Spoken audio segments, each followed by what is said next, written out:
No. No time limit, no limit. pressure. Under 10 minutes. That's Yeah. all we ask. Oh, that's good. Don't worry about that, yeah. So there you go, Peter. What would you like to share with us? Oh, okay. Well, first of all, when we did OAC, I'm just looking at my little thing here. Well, 1, 2, 3. It was the 4th annual conference. And what was really good about that conference was that was the year that we decided. Before then, it was the vice president who was in charge of the conference. When I became president, we decided it would be a good idea for the president-elect to take over from this. So I'm the only past president who never had to plan a conference, which was really, really cool.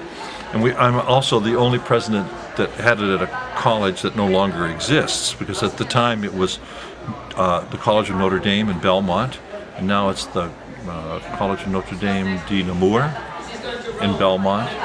And it was really kind of cool because there were 20, 30 people there at the time. What was also very nice is that was the first time that NACAC actually recognized us, because they had a ad hoc committee on international admissions, and that met as part of the whole OAC conference, and it really made NACAC, I think, be very aware of us as an organization, and that we really had some value.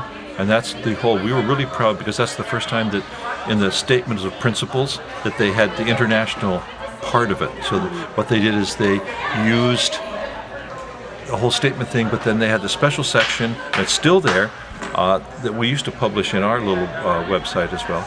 Maybe we should again, by the way. That would be a good thing to do. Put the statement of principles as it applies to international students. And I think what I'm most proud about of this organization is that we've attracted so many more kinds of people to it, and the kinds of people we've attracted, I think, has really made the organization really grow. Because before it was very Eurocentric. Now, with people like Jane Lowry and those others who came on board from Indonesia and then from South America, because these people migrated, shall we say, that because they went somewhere else, that the organization grew with them.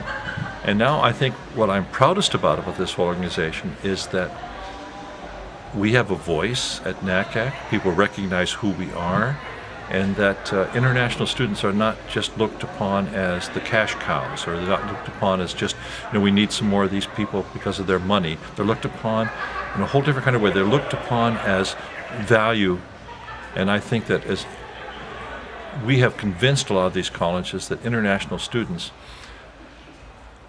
are valuable to the school itself. They're valuable in and of themselves, and that they're wonderful students.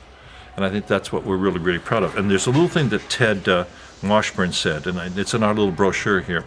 And he said, for a good number of years, quite a few of us have thought about and acted upon the notion that international counselors and the wonderfully diverse and talented students we serve need and deserve a voice in NACAC. And I think that we've achieved that. I think that that is what's really important. And if we think that that's where the whole NACAC thing started, and the whole thing for OAC started, that this little statement, it's a little plain and stuff, but I think it has a lot of meaning.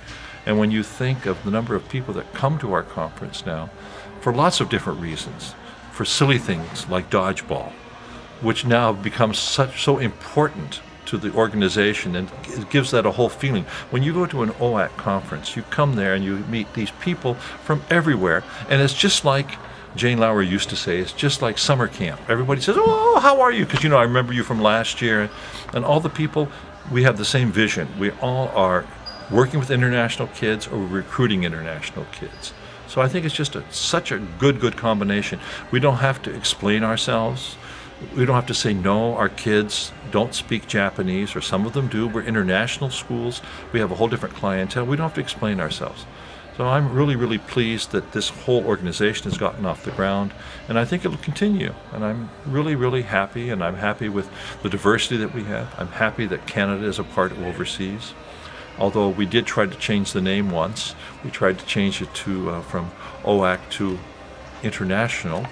But that didn't work, because I thought I was trying to keep the Canadians happy, because I thought Canadians would be offended, because as some people who don't realize geography, that Canada is not really overseas, but still the whole concept is there. And I'm really happy, and I'm happy that the people who started it, like Peggy, still think that we're a valuable organization.